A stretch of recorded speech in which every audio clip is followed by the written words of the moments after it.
तो पिछली वीडियो में हमने एक index.html नाम से एक फाइल बनाया था। उसके अंदर हमने एक स्क्रिप्ट का फाइल, जावास्क्रिप्ट का फाइल ऐड किया था। हमने देखा था कहाँ पे ऐड करते हैं, जहाँ पे बॉडी हमारा एंड होता है उससे पहले हम स्क्रिप्ट का फाइल, जावास्क्रिप्ट का फाइल ऐड करते हैं, ठीक है। और इसे हम एक्सटर्नल फाइल में बनाए index.js। इस पे हमने लिखा था एक वेरिएबल बनाया, इनिशियलाइज करते हैं। 3 तरीका मैंने बताया था, एक तो var यूज करके, एक const और एक let यूज करके। var हमारा था var और const ग्लोबल वेरिएबल, let हमारा था लोकल वेरिएबल। ग्लोबल वेरिएबल क्या होता है कि उसको हम ग्लोबली, मतलब इंटायर कोड में, इंटायर जावास्क्रिप्ट फाइल में कहीं भी इस्तेमाल कर सकते हैं। और उसका अगर var है तो उसका वैल्यू चेंज कर सकते हैं, अगर const है तो वो सेम रहेगा, वो हम चेंज नहीं कर सकते const को, ठीक है। और लेट क्या है, लेट हमारा है लोकल वेरिएबल। ज्यादातर हम इसे लोकल ही इस्तेमाल करते हैं, लोकली किसी फंक्शन में हो गया ऐसे, ठीक है। और कंसोल डॉट लॉग क्या कराता है, हमारा कंसोल पे लॉग करा देता है। जो भी हम इसके अंदर अगर डबल कोट्स में लिखते हैं तो एग्जैक्टली वही प्रिंट करा देता है। और यहाँ पे वेरिएबल क्योंकि हम लिख रहे हैं तो वेरिएबल को हम डबल कोट्स में नहीं लिख के डायरेक्ट वेरिएबल का नाम लिख देते हैं, ठीक है। जैसे यहाँ पे वेरिएबल का नाम था हमारा सी, ए और बी, डी। हमने कंसोल डॉट लॉग करा दिया सी को।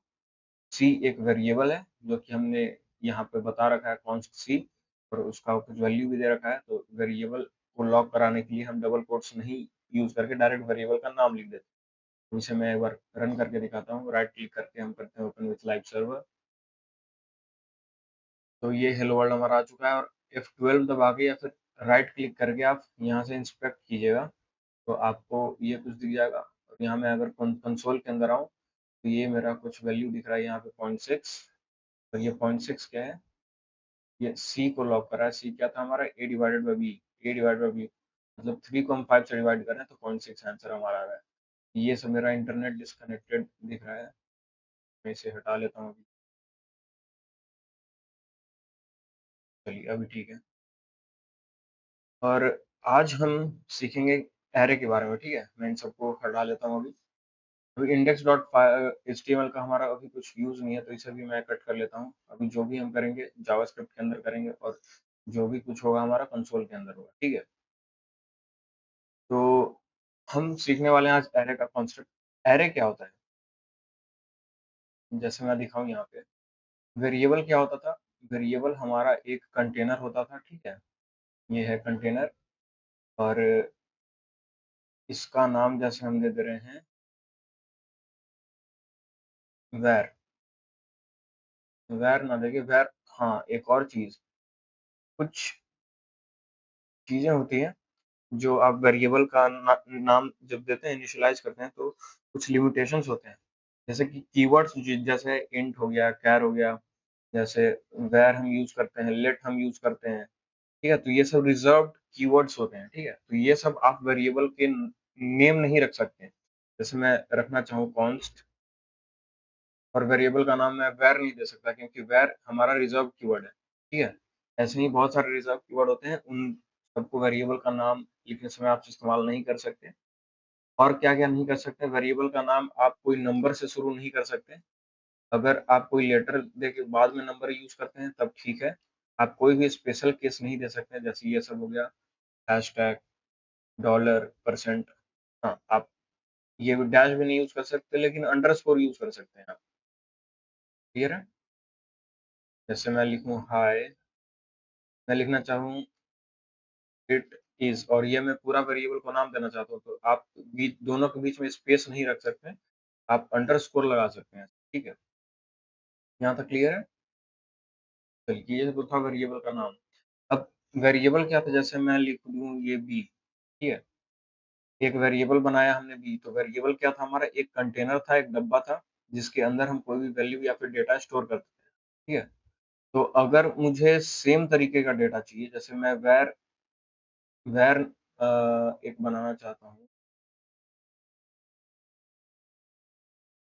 लिखूं मैं अगर वैर, और यहाँ पे 4 वैर बनाना चाहता हूँ, बी सी डी ई।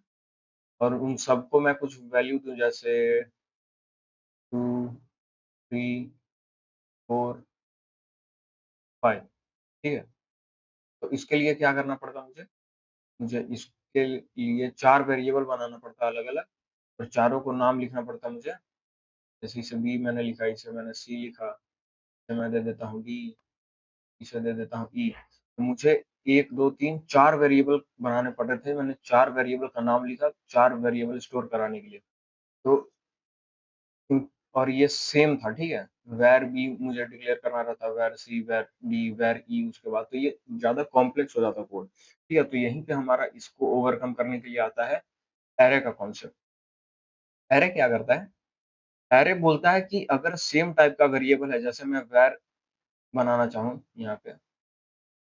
यहाँ पे मैं लिख दूँ var नाम का हम 1, 2, 3, 4, 5, 6 वेरिएबल बनाना चाहते हैं, ठीक है? मतलब 6 कंटेनर बनाना चाहते हैं var नाम से। मतलब var नाम से नहीं, var यूज़ करके, जैसे var a, b, c, d, e, f, ठीक है? 4 कंटेनर बनाना चाहते हैं, 4 वेरिएबल। तो अगर हम एरे का यूज़ करें, तो एरे क्या बोलता है कि आप ये जो है var सेम है, तो ठीक है। आप वेरिएबल का नाम हमारा एक ही रहेगा और उसके अंदर आप जितने भी सेम टाइप के अगर वेरिएबल हैं, जितने भी चाहें आप वेरिएबल बना सकते हैं।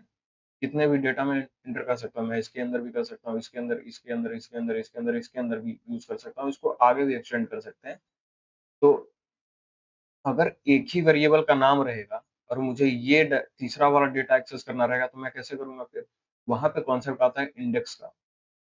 एरे बोल तो देता है कि एरे का नाम सेम रहेगा, मतलब जो एरे ये टोटल कॉम्बिनेशन ऑफ वेरिएबल्स हम बोल सकते हैं, या फिर सेम डेटा टाइप, या फिर सेम डेटा टाइप का वेरिएबल का कॉम्बिनेशन हो जाता है एरे, और इसका नाम सिर्फ एक रहता है। तो अगर हम सिर्फ नाम लिखें और तीसरा, मान लीजिए यहाँ पहला, दूसरा, तीसरा वैल्यू को हम एक्सेस करना चाहते हैं, हम देखना चाहते हैं कि तीसरा पे क्या है हमारा, कोई वैल्यू है भी या नहीं है, तो हम क्या करेंगे, वहाँ पे हम इंडेक्स का यूज़ करेंगे। इंडेक्स कहाँ से शुरू होता है? 0 से। तो पहला एरे का जो पहला एलिमेंट होगा, मतलब पहला जो डेटा होगा, वो किस इंडेक्स पे होगा? 0 पे। जो दूसरा होगा वो किस इंडेक्स पे होगा? 1 पे। तीसरा 2 पे, चौथा 4 पे, 3 पे, 4 पे, मतलब ऐसे इंडेक्स हमारा 0 से शुरू होता है एरे में। 0, 1, 2, 3, 4, 5 ऐसे जाता है। मतलब अगर यहाँ पे मेरा वैल्यू रहता, जैसे मैं लिख दूँ हाय, तो यहाँ पे लिख दूँ मैं हेलो, यहाँ मैं स्ट्रिंग लिख दूँ ओके, यहाँ मैं लिख दूँ नो,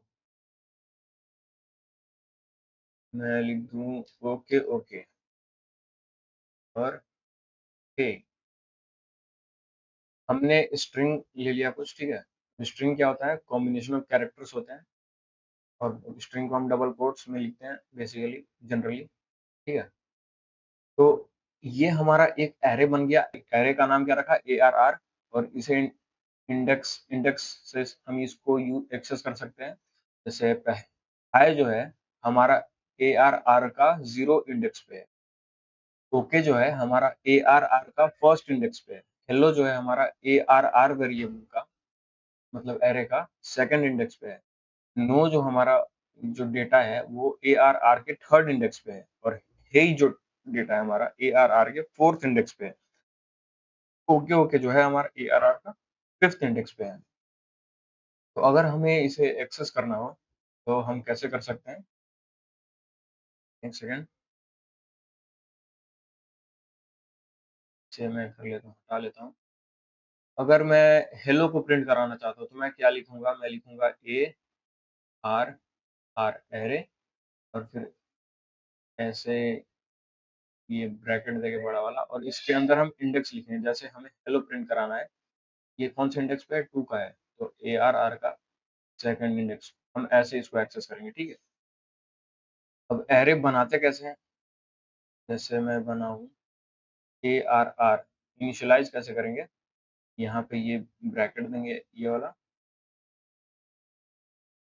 और उसके बाद हम लिखेंगे कितना कितना इंडेक्स तक मैं बनाना चाहता हूँ। जैसे यहाँ पे मैंने 5th इंडेक्स तक बनाया, 5 इंडेक्स तक, तो 6 डेटा हम पुट करना चाहते हैं, हमने 5 बना दिया ऐसे, ठीक है? मैं इसे आपको करके दिखाता हूँ। ये मैं कर यस, तो हम आते हैं इसको कोड करके देखते हैं। मैं एक एरे बनाता हूँ where arr इक्वल टू, और मैं से ये ब्रैकेट लूँगा, इसके अंदर मैं वैल्यू लिखूँगा एरे का, ठीक है? मतलब डेटा, उसके अंदर मैं क्या-क्या स्टोर करना चाहता हूँ। मैं स्टोर कराना चाहता हूँ 1, 2, 3, 4, 5, 6 टोटल मैं कराना चाहता हूँ, और मैं इसे सिंपली लॉग करा के दिखा देता हूँ कंसोल पे, console.log ARR सिर्फ अगर हम कराएँ, तो ARR हमारा क्या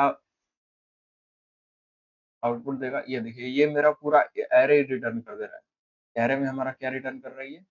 0th इंडेक्स पे 1 है, फर्स्ट इंडेक्स पे 2 है, सेकंड इंडेक्स पे 3 है, थर्ड इंडेक्स पे 4 है, फोर्थ इंडेक्स पे 5 है, फिफ्थ इंडेक्स पे 6 है हमारा। और ये लेंथ दिख रहा है, लेंथ टोटल कितना है हमारा? 6। ठीक है?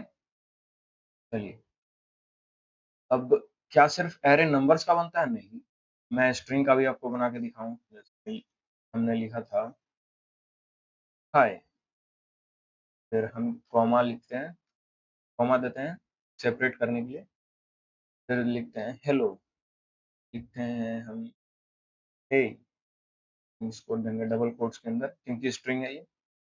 फिर लिखेंगे ओके ओके, फिर लिखेंगे ओके, हमारा कितना हो गया? 1 2 3 4 5।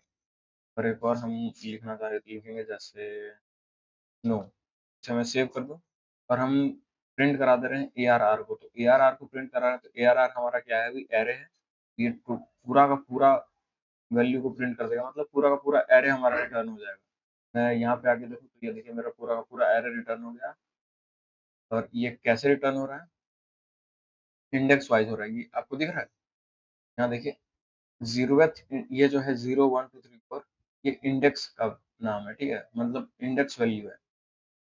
0 इंडेक्स पे हाई है, फर्स्ट इंडेक्स पे सेकंड हेलो है, सेकंड इंडेक्स पे है, थर्ड इंडेक्स पे ओके ओके, फोर्थ इंडेक्स पे ओके, फिफ्थ इंडेक्स पे नो। और ये हमारा टोटल लेंथ कितना है? 1 2 3 4 5 6, 6 टोटल 6 का साइज है हमारा, ठीक है?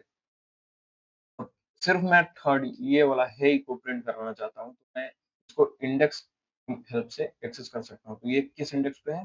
मैंने बोला था आपको इंडेक्स कहाँ से स्टार्ट होता है? 0 से। तो ये 0th इंडेक्स पे है, ये फर्स्ट इंडेक्स पे है, और ये कौन से इंडेक्स पे है? सेकंड। तो मैं क्या करूंगा, ए आर आर के बाद जाके ये वाला सिंपल ब्रैकेट लगा दूंगा एरे वाला, और सेकंड लिख दूंगा, मतलब ए आर आर का जो सेकंड इंडेक्स है उसको प्रिंट कराओ, लॉक करा दो। तो अभी हमारा क्या लॉग होना चाहिए? है ही। ये देखिए, हमारा है ही आ चुका है, प्रिंट हो गया, ठीक है? ऐसा ही अगर मैं प्रिंट कराना चाहता हूँ जीरो इंडेक्स पे क्या है, तो जीरो इंडेक्स पे क्या है हमारा? हाई, तो हाई प्रिंट होके आ जाएगा। ऐसे ही मैं फिफ्थ इंडेक्स पे आ जाऊँ, फिफ्थ इंडेक्स क्या है हमारा? नो। 0 1 2 3 4 5, 5 पे क्या है? नो, तो मेरा क्या प्रिंट होके आएगा? नो। और अगर मैं एक्सीड कर जाऊं, जैसे मेरा सिक्स सिक्स तो कुछ है ही नहीं, इस कंडीशन में क्या आ जाएगा मेरा? अनडिफाइंड, ये कुछ है ही नहीं यार, क्लियर आर ऑफ सिक्स में। इतना क्लियर है आपको? एरे का कॉन्सेप्ट क्लियर हो गया? चलिए, अब हम नेक्स्ट वीडियो में बात करेंगे लूप का कॉन्सेप्ट, लूप क्या होता है, ठीक है? लूप के बाद हम देखेंगे फंक्शंस क्या होता है। तो मिलते हैं अगली वीडियो में, तब तक के लिए धन्यवाद।